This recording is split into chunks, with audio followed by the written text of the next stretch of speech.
Mercedes. Mercedes. Mercedes. Mercedes. Mercedes. Mercedes. Mercedes.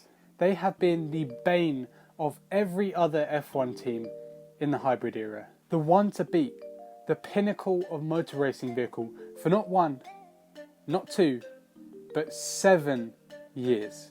But they won't win this year, and I'm here to tell you why. Constructors champions, back-to-back championships, world champion Lewis Hamilton does it. Mercedes AMG Petronas, world champs. Mercedes are crowned Constructors champions. It's 7 consecutive Constructors championships for Mercedes. Hey guys, welcome back to another video. Today we are going to be talking about why Mercedes aren't going to win this year. For some people it might seem a bit early to make this judgment, but I feel like just looking at the facts, I think we can make a safe prediction of what is going to happen this year. So first up, we're going to be talking about their aero issues. Mercedes have had some clear problems with the rear of their car in terms of their aero. Basically what is happening is Mercedes are struggling to control the airflow from the rear of the tyre, which is then disrupting the airflow from the diffuser, which is then disrupting the total downforce that they're getting from the rear of the car. But what that is leading to is the drivers are struggling with the rear at slow speeds. Sound familiar? Oh, it's just on turning. I wonder if it's the wind, because it did just go for them there. Yesterday they were complaining about the wind. Now, one thing you might be thinking is, Jake, they could just develop and fix the issue throughout the year. And yes, but not really. See, the cars this year have been carried over from last year, so basically the chassis they used last year had to be used this year. It's essentially to help out the teams like McLaren, Haas, Williams, who really struggled during COVID to stay open, I guess, if you want to put it like that. And so this chassis freeze means that Mercedes aren't going to be able to drastically change the rear floor of their car. They'll be able to put some little sticky uppy bits, From the sticky uppy bits. or little fins that might help work around the issue, but they aren't going to be able to completely 100% fix that problem. That's why Mercedes, or basically Toto Wolff, have already said that they won't be able to catch up with Red Bull in terms of one lap pace this year. And this brings me on to reason 2, Red Bull. Red Bull always seem to be starting the F1 season on the back foot and then clawing their way back up to Mercedes by the end of the season. But not this year. This year, Red Bull have finally fixed that issue with rear instability, which was caused by correlational issues seen between the performance on a PC in flow simulations and CFD and what we actually see on track. So think of Alex Albon spinning at the slow speed at Austria at the start of the 2020 season. That issue was something that they struggled with all throughout last year, so they've finally got on top of that, and I think that was their one weakness last year, and that now they've fixed it, it means that they're going to be able to take the fight to Mercedes.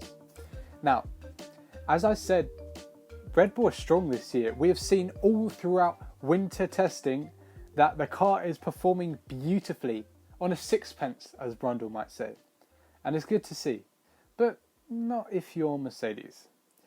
Honda seem to have gone ham with this final power unit before they bow out from F1, and for Red Bull and AlphaTauri respectively, it seems to be giving them the upper hand on the straights. So combine this beast of an engine with the perfect aero and a great chassis by Adrian Newey, and they have a championship winning car.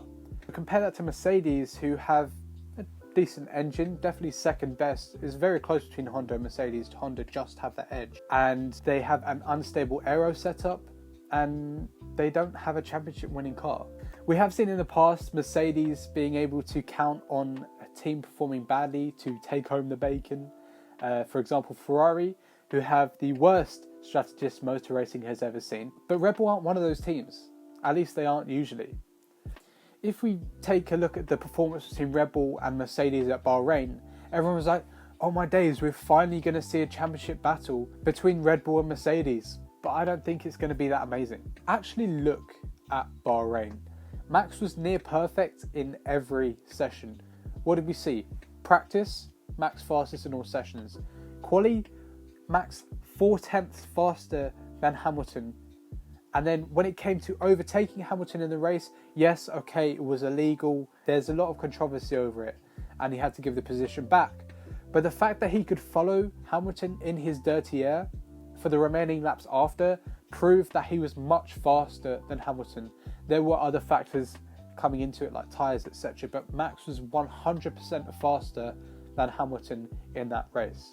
I don't know if people understand this, but if you're in an F1 car and you're following someone else in another F1 car and you can follow them closely and match their lap times while in the dirty air, it means that you have so much more pace than them. I don't know if you've seen the illustrations of you've got one car without dirty air and then one car behind them in their dirty air, and just the amount of downforce that you lose from being behind a car. If you can match the car in front's pace, it means that you have a lot more speed and kind of lap time than they do, essentially. Think about it. They don't have the same amount of dirty air in front, and you're right on their gearbox in that dirty air. So that's what happened in Bahrain. Max was faster than Hamilton at Bahrain. That's basically end of.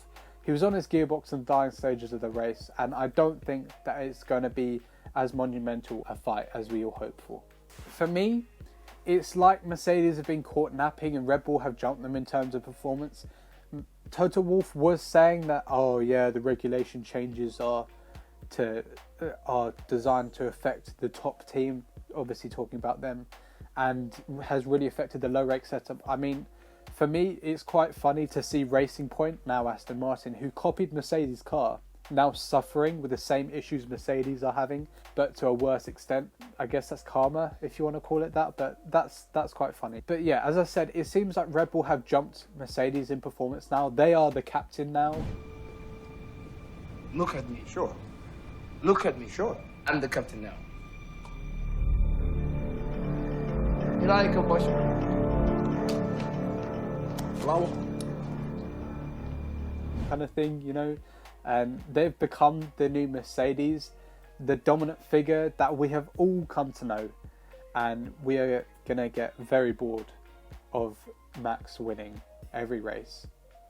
And the final reason, it's just a small reason as well that I allude to often, and it's the fact that they can't win forever. They've won 7 in a row, the most of any team in F1.